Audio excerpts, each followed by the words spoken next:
zoram dung le wanga khorel chiat na tok tuar tu tam tak kanama nun na chan tam tak te chung te zong te kan tor pui zia te le ten nun na chan em lo ma se liam na tak tak tuar te ten chian na rang tuar te zong pulal than zara kai roi MPCC hian kan tor pui cheu ni ti hi zoram mi pui na kan soi masaduni voina ka soi tu rahi mania BJP state president puwanal muakana an party officer thu soi then khatte ho tu den chang te mintia khalam ringo chan kha chu kadu tok don lo thil dang soi pagai po ngai kringa ki hunang za em pek che ka helawa ma se tu sei tu ngai la Christian ti du da na hi kan soi fo mai engchin nge huam ti kan thia chen photangai ka thia pakata chuan Christian biakin te kan than mual te zirna in rang te ten ti luina ti che sak te ten ti luina Christian atanga ban tir te taksati na sak te ten meichia po zualawa chunga leil hen na ti te ten tual thana lai pong sual zong te kha Christian ti du da na kan ti kap san chuwa hian am te kha rema satai la thain karing pumwa ka chuan meni somni pariat khan tiang hian point pali asoya chung te chukanan chuk chuak nok nga pakhata chuan mars dinga sanzo sumruk paruka dokan kila soi thei ani reng laya jet fighter ne na kan khopuiron bom zoi kha zoram mi puin kan tharek tong atia nie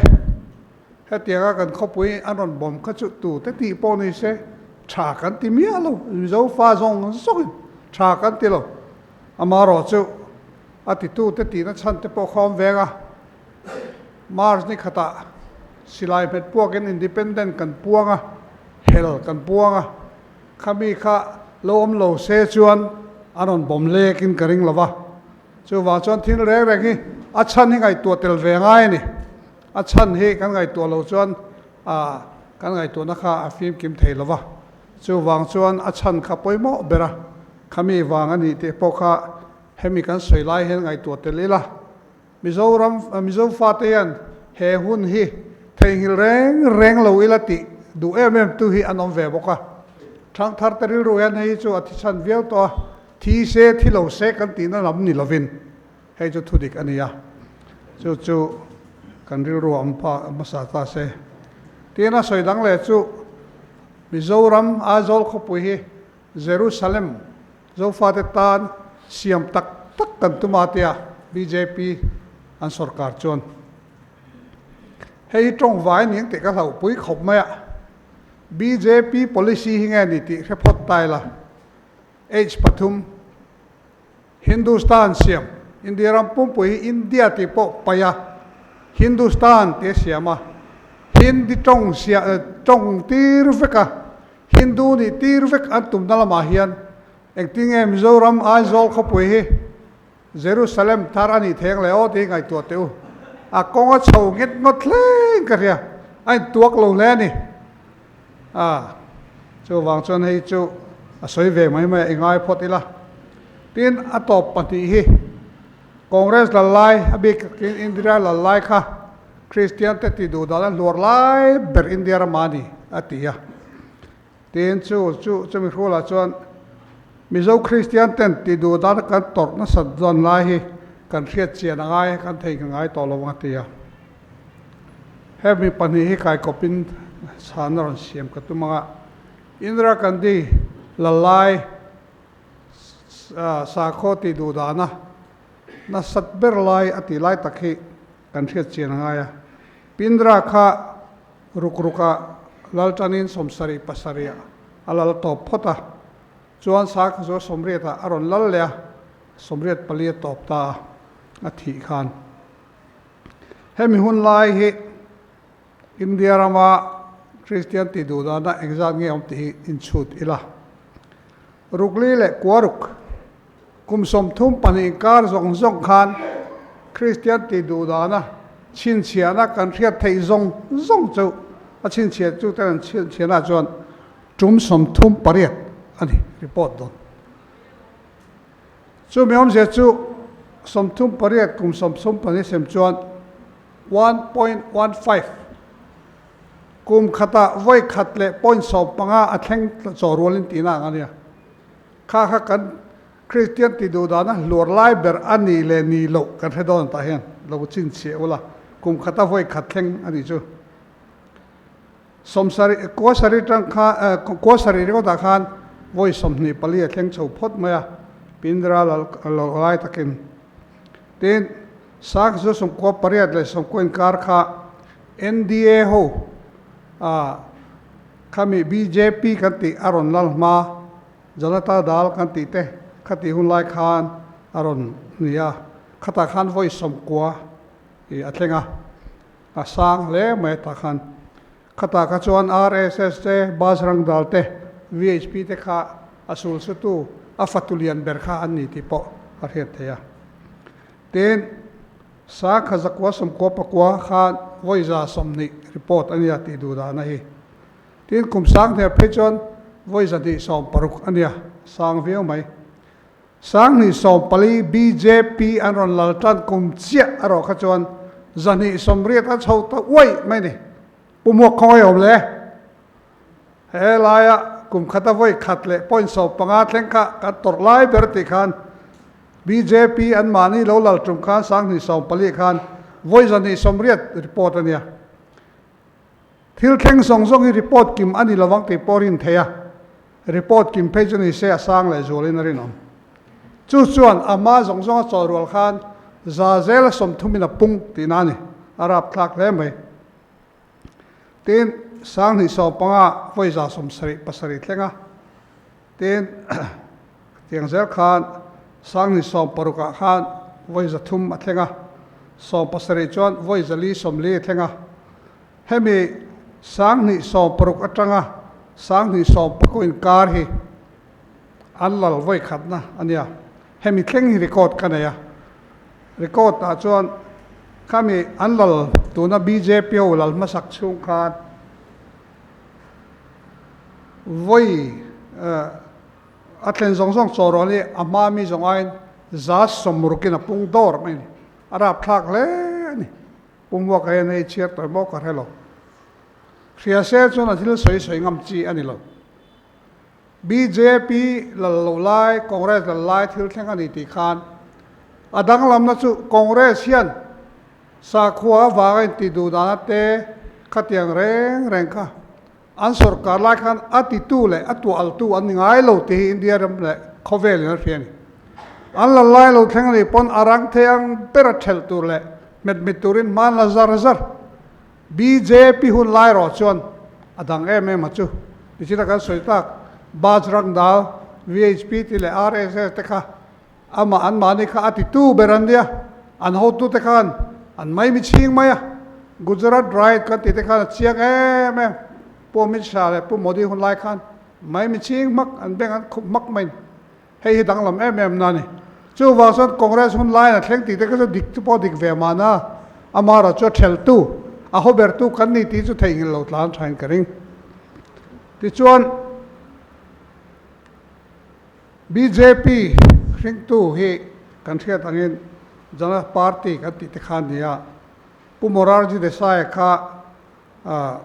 tun ma aron lal mas khan kum sa khajakwa som ko sa khajakwa som sari pariata khan set ana bill te kan soitak anti conversion law kha parlamenta an puluta China sangel maya mana khan ka soiton ka ria USA ka gal thak ma lo kania sai to la khian ko ran rong bolin kom ve khati lai khan chuta chuan khilaya po mun thang atiang khan Christian ko thang khan puandum sina tong trai le kong so na ha nei dia khalaya khan telephone mobile te kan nei lawa ko thang committee khan so ta site twal mar lam pang point atanga in mukhomin tin khata khan Presbyterian pastor fel tak kan nei khan thu seanga tin heta ke fang point 0 point an te ken atop na kan nenga July chon thu sai turin ke te lul khamin lo tia engma ka helowa ma se azol tan ka ho chawa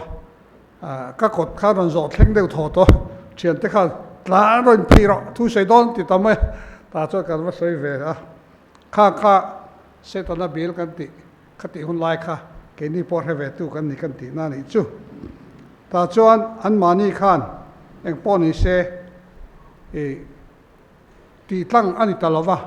ama kha ti tlang alo ba kha ama kha ta ta ni kha nge na tin chu tiang chuan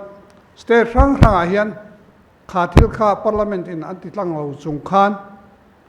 state rang khan sitana bil kan tiang chi sa kho christian sa kho tanga sa kho da in le kha chon phal lu tu ka christian da in le kha ro chon phal lo ni tlak pui chon chu tiang state paruk chu kan soi zoi nga Madhya Pradesh khon rukriata kha bil kan pass a chuan khata pass tu te ka chu kranti dal an ti le jan sang an ti ho khan ya khami te kha anuwa BJP rondin tu hian la ron tel chho zela tin mak taken mai Arunachala khon sa zo somsari pariata khan an pal boka kha janata dal la lai khan ti in fi in kringa tin Orissa a khon somruk pariata khan Swantantra Party ti khan an din boka ten Tamil Nadu a pokhon sangni pania khan an dina ten kumni nuwa AIDMK how to know Pijailal tha famta khan a hovin an chiat le ta khani kha Gujarata sangni pathuma podi khwai BJP khan an pas boka ten Karnataka sangni somni pania khan an pas boka ti chuan kum khan nu le ka Congress lo la Congress an chiat le ta ni chu tiang chu kan history chu ni a ti chuanin mithen khatin BJP le Hindu BJP le Congress chu Hindu ve an nia ti adik khop mai Congress a point Hindu pachal pui tam mai ma sen danglam em da chu pakhata chon BJP te Hindu fir fiak ani tlang pui heta Godse te po humdu khan nia po Gandhi thatu te po mande ulok kan su kon velai khan how to le pathel jar kan su kon velai po khan Godse kha Gandhi thatu ni lo an la tingat pe nia mole Supreme Court puna convict vek to kha khatiang zo khan tan non la do chu tiang khop chuan an fir fiak ani ti ka a hiat thein kring ani ten adang le join Indira Gandhi hun line sang khazakwale somsari paruka khan Constitution Amendment voice somli panina khan secularism ti India Constitution preamble amarwaya khan anon data hei keni namte naule Christian namte tan chuan achievement ro pui tak atlinga heta hen tlo chan thatak kan nei ta in hum him na tur kan thilal tur tha em mai khalom ta chu wang chuan hei kan dang lam na ro pui takani anni chuan he secularism hi nok ati ema nakina kan soi chho zelanga he in thana lo me ka po hian zali chuang an mudon tin soya zali chuang an mu chuan ngai rengola parliament session anti masak bertur chu he constitution amendment an siam to Indira hon lo siam to secularism antelahi nuai bo an tumani ti zepon zeblo an puangam to ni chu wang chuan chunglam poe nei chu mati karing ka ti thi chi chuanin Orissa Graham Stein ate amale afapate pani kum so pasari mi kar chungan thale le lai petrol na hala petrol la yan hal vak mai nung chungin ti kha kang thum ri got mai khang te khara thak ema ati tu po kha mi khan kan pheveka darasinga ani kha he lai Hindu belt he thil ti turakal thangar ngar khania anan chui khan chiang ni chu wang chuan he BJP kan ti ho hi atwaya RSS te VHP te Basrang Ratel te tomku vek maya hei hi tun lai kan riat lar thar mà sẽ tu mà ông to US USCIRF kan ti United States Commission on International Religious Freedom kan ti ho hi an tangkai em ram tina hian in phuma khang ram tina in phuma khan kharama khan sa kho zalen nei kha sarkar khan ektin nge a cheibol arab bet nge ahum him nge ti kha an mel kiao ni India ra point chu ti tiang ti mek tu chon ama chung ho chuan report rang an pe an report hi BJP sarkarian an huat ber ma se apong apuin malmak thei mi si lo chu ria chu mi te chuan BJP most communal party an ti top mai ni chu ba ka chuan Modi a khoi sarkar chuan ram pum huapin hlei nei takle midang sa khwana dak ti du nei tu te ti du da mekin ma la ni ti hi an puanga tin in huat na an chok al mek ani an ti boka tin sa kho te na jok ta chunga leilhen na an select mek ani ti thil pathum an soya arab thak le ni so wang chuan most communal party an ti po hi ang viau ani om lu ani ten hemi te hi makdeu mai chu BJP minister te an MP te hi han kom taula mai chala pa fel tak pa fing tak khian nei thuk tak pangil nei tak ang te po hian langa ke ni nge te po hian ho tu te le pathian zara khulam kan lai te point kha kan tong nuala ni tin hei kan president zawm tak po hian min riat puin ka ria health minister ani laya solai ripans chungchanga malakna solai ripans director fel tak mai khan thei to pa chuana khan ke te lul khamin ron bia project rang he ron ti tur kan nga maya engting em lo pui theng ange matia ke chuan Mizoram ta na ho tu te tir kan nia iron te piang chu kan tiang amaro chu DPR in siam zong zong kha vairam pomtlak a quality tha anenga yang katia khalam kho chu kan pa thenga ti aron ti thata zar maya khati hun laya health minister tuna BJP national president ita pu JP nada kha Himachal mi tlang mi ve bokania pa fel tak mai nia khati lai khan eng tiknia mo chon India ram party lian BJP national president kanidot ti karil rulu them te bikin karelo health parliamentary committee on health khan ka on vea khulaya kaldan system ku makang reng tak mai nia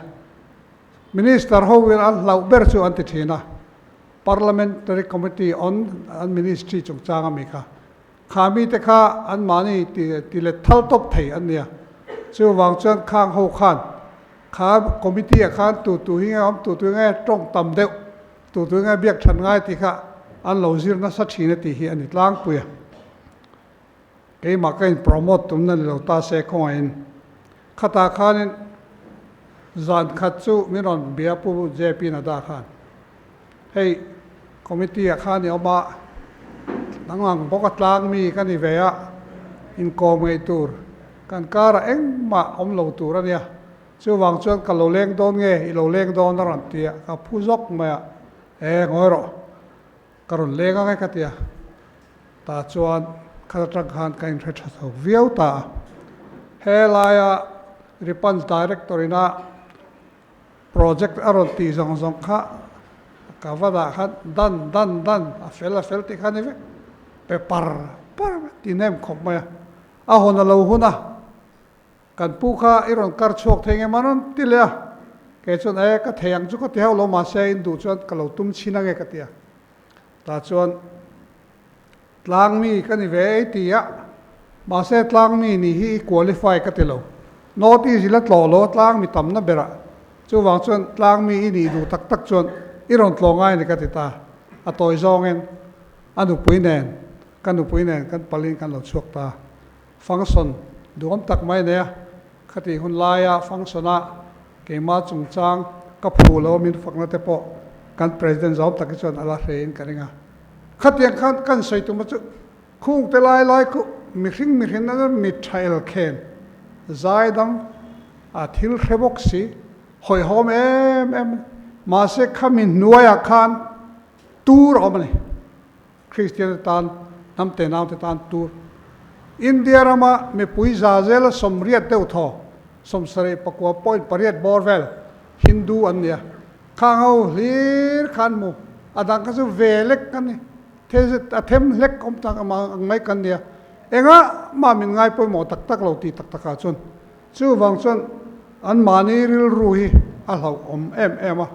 India rama tumna le polician nei zong te po hi khang mi tam ber te ngai tuari ngot kha chon a om ve tho mai ma se a om lo lai chu kan ram din chuak tu su tu te pati punero te pu gandhi te hawin India ram hi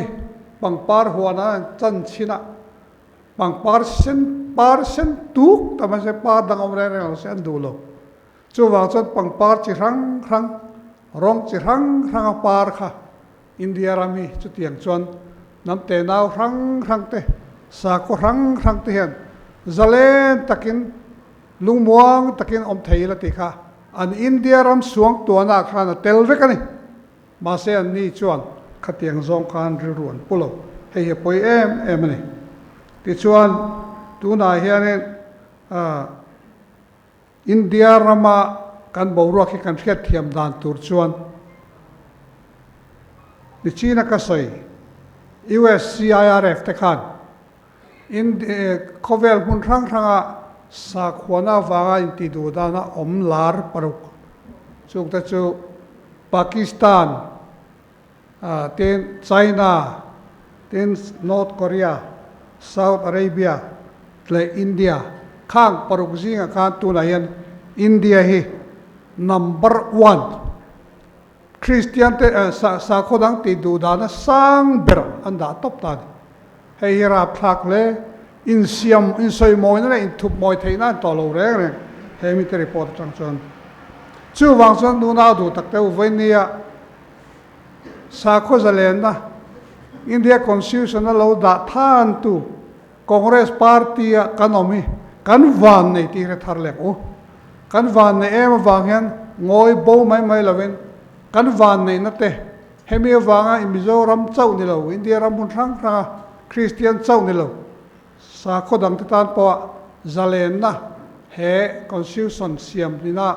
min lo guarantee hi kan khidal le kan humim na thaber ania he ro pui em ani kha pumwa kana thil soi ka chan na ti chu ta sela ti chuan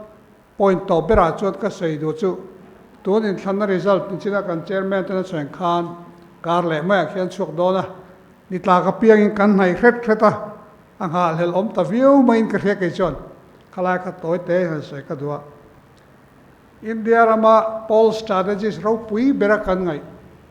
Prasad Kishoran claim lai de khan BJP hian zathum somsari pangan cross karinge anpel karinge tia MP tun nai lok khan a soita ka chu zathum an lak mai thei thu soita dai ma ani pokaran tlaniam tal le ma tin chu mai chu ni lo a thil soi poi mo em ta chu BJP NDA hi lo la le ni point Modi hi ama ang khan a powerful tailo avung thei to lawang ati top mai hi atan hian thulo mo matlin ka ring lo khop ma lal ve si vung thei lo chu ti chuan Prasad Kishora prediction atangin kan tan phota adot le chuan Prasad Kishora lo anga thil dang soi tu Yogendra Yadav mimal tak kaminga isan em mai hei hian aron sei ve thunga chu BJP and Sidza di somwa an lak chuan an la tok ang mase sarkar chuan siam lo viau ngatia hei hian ru ti muanga tin zan hi som thum po en pel lo mai the ti ta ni a chan chu adoka na tanga he thili a khiat ani lo India ram hun rang fana chu tanga khiat chu ni ti chuan news mi te su khlek hi adang ta em maya man deu lo kha chon electronic media le print media thok ho za zela somreti BJP an lei vek to an kan hu vek to kan ti thin khania an prediction an thil lok nang zong zong poka BJP la mi hoi vek ma se tun hai ro chon amak khomai a ground reality mi pui India mi pui boruak an han chuta amunan kalchil tak takhat an soyang khalo ni lo ti khan ri themta ai siam thata sung mai ni hian alang berani etinan sap tong chan chin bu khang khang India Today te The Outlook te ten tiang zelen The Week ti te Frontline te Indian Express ti te ho hang zo rang hian le English channel ho hian an thu puan dan hi adan to ni tun ma BJP lam NDA lal nge nge turan sai thupaka ani lo ta thup mai zo ka ma su ti mai tur ne amak thil mak takhi thleng adiron me mi pakhat media lamak kami ngai sa ne mem Rajdeep de sar de sai po hian UP mun rang afan na tang khan thil mu chu ania abek takin amathi le berele azuk muna tang chuan rai berele amu tang chuan mi pui hian ram mandir an sakte kha enga man lo beng khon reng lo mai thil man tolu tuk ti te tin chu lo wa khatiang an mania thalai na nei lo an tam talu tuk te kha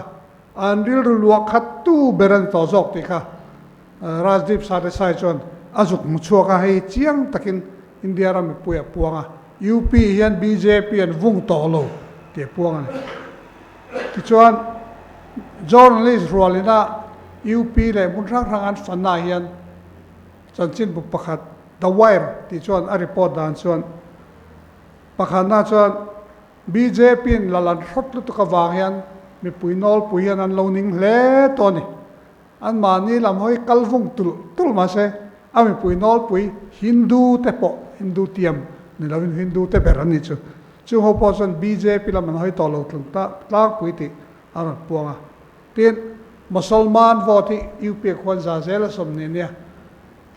ke ni let enga mo za tan ni chu mi te po son an vote dar sar thina kha tuna chuan BJP lam lo hoi zong in hemi India block lam hoi zong in vote an tumani ti kha an mu chua ka tin BJP na minimum support price an ti amati thei lo ta ka wang te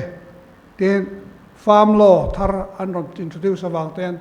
minol pui hian an hoem em toni ti hilanga kha tractora Delhi an ron lutum te na men lo an top dan te po ka in lo mu ve ve kanga India ram hian heng zong hian India block lam an ron hoi tran ta ti hi journalist ho India mun rang swang chuan an report ani ten tuna hian cow belt area kan tia khomi India ram alai holai borvel Hindu ngan na khu kan ti mek chu khutami ho po khon BJP do lam hian riru an tin zone ta furmai ni mo ti hi an ron mudan pon ka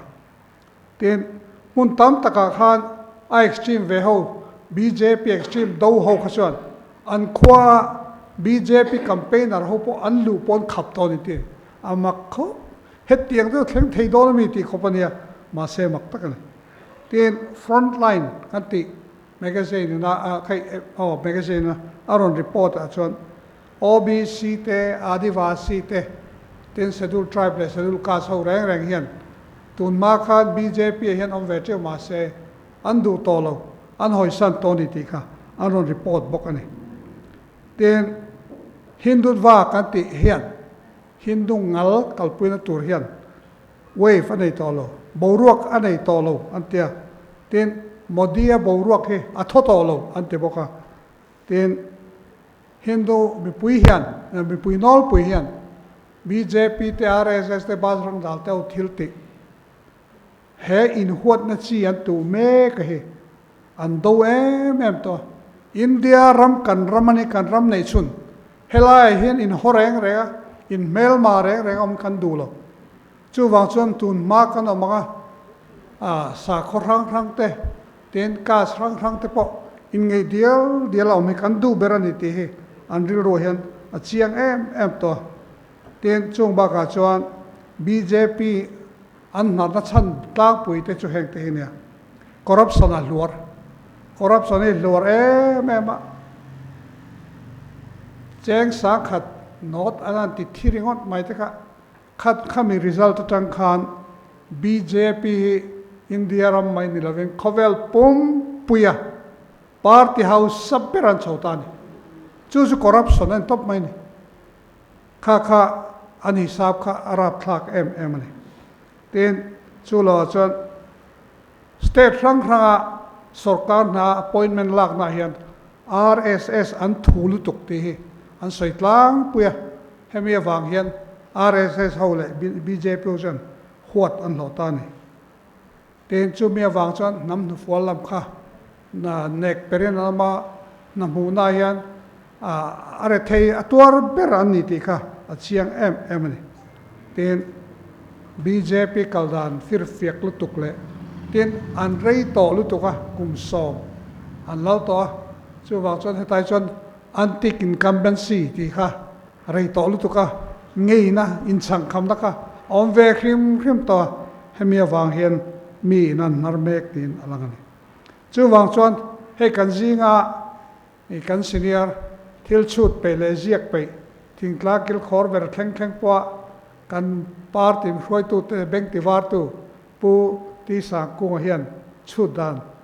chip chiar em alone ya an le chut dan a pe chuan state lian ber UP te Maharashtra te Tamil Nadu te tin khuta Kerala thleng te point heta Karnataka te tin Madhya Pradesh te Haryana thleng te point BJP an che chezar India block kan che thazar atiringon mai ni chu wang chuan heng tuna karan soi te Congress lam hoi lal se ti waga kar khatvel le kalom don a report akai result thlenma loin soi por vak na ani lo ti kha thiamula loin soi por vak na khan om zia nei lo amara chu claim lai dewa BJP lam kan hoi de hu kha an mani point si jali chuang la turangai soi pap thina kha ani to leo boro ka dang zo vek to kan ti na nia chu wang chon chiang em ma chu si jali lata sen china ka soin khan constitution amendment siamanga secularism ten pai long don tuifin ria ti poi thla kan na chu wangin he thilen don lo jali and cross lo pechon he thilen thek don lo chu wang chon an sarkar point prasan kishore soing te an lal ve che do na hemi ni chon anuam ve tan pam veo kan tan po om zia kan nei chho veo don tin atam ber chu dan ta ka phei chon June nili lo thlenga India block he phurai kan don in alagani chu tu na bo ro kan chu mi ni chuan kan ram po he kan helai kan candidate atlin te po be sei veila tling lo pal hlau ta po ni se he kan state sarkar chel mek tu kan mui them thiam CM po hi adik tak chon a hoi hera dang ta oin karinga mui them thiam na wain langkai kol hok chem baran sengari nok mak ti la om takani chu wang chuan kan tan hun tha her chok don te point karinga ka be se ya chu be se nen lo thiri la chu tiang ani chuan mire thei te mizoram a hian kan er chok lenga kan ding chok le don ti hi ringin be se ngu kalo me